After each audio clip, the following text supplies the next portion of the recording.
Okay, let's have a look at an equilibrium and see what will happen when we make changes to the system when it is in equilibrium. We're going to consider the equilibrium that exists between N2O4 and NO2. Now, N2O4 is a colourless gas and NO2 is a brown gas.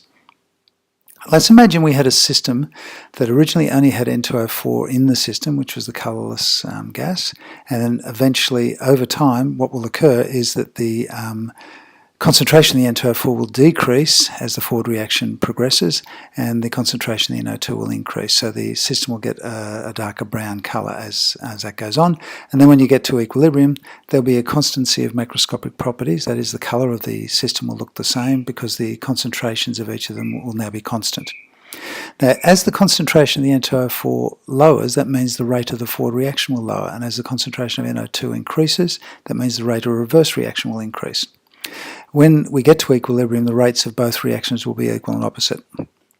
Now, there is an expression that we can use to look at this value, that the ratio between the concentrations of NO2 and N2O4. The equilibrium expression, when we plug the values of those concentrations in at 100 degrees C, is always 0.21. So that value there is called the equilibrium constant. It is constant at 100 degrees. No matter what you do to the system, it will always be 0.21. Le Chatelier's principle says that if we impose a change on a system at equilibrium, then the system will try and partially oppose that change in order to get back to the original equilibrium. That is, the value of K will return to its original value. So let's just play with some numbers. Imagine that at the original equilibrium we had a concentration of NO2 which was 0.205 and a concentration of N2O4 which was 0.2. Plug them into the expression, we get a value of 0.21. Now just take note here, we've got the concentration of NO2 is slightly more than the concentration of N2O4. So let's now just raise the concentration of N2O4 and see what effect that might have on the system. If we raise the concentration of N2O4 to 0.3, the system will adjust to try and get back to that value where K is 0.21. So the way it'll do that is to try and reduce the N2O4 back to its original value. It won't ever get right back to its original value, but it'll try and get back to there. And at the same time, the NO2 concentration would increase. So if we now have a look at the graph of concentrations, we'll see that they have indeed, that has occurred. But the interesting thing to note is that the original concentration, the NO2 was slightly higher than the N2O4. At this new equilibrium, the N2O4 concentration is above the NO2.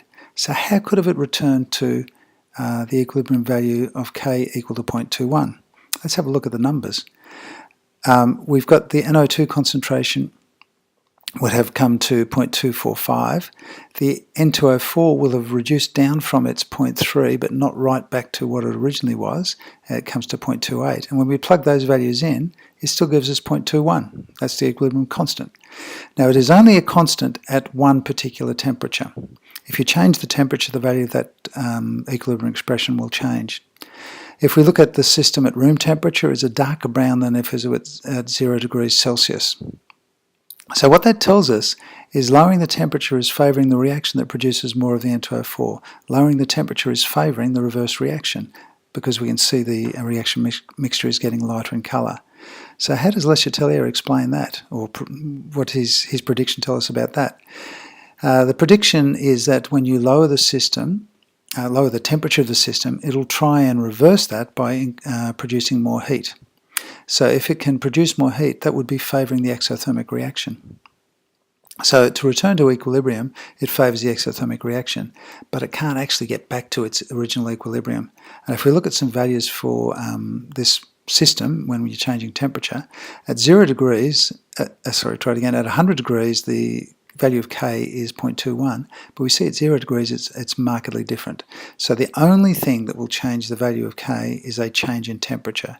Changes in pressure or concentration or volume, those sorts of things will always get back to the same value of K. You change the temperature, however, and the value of K will alter.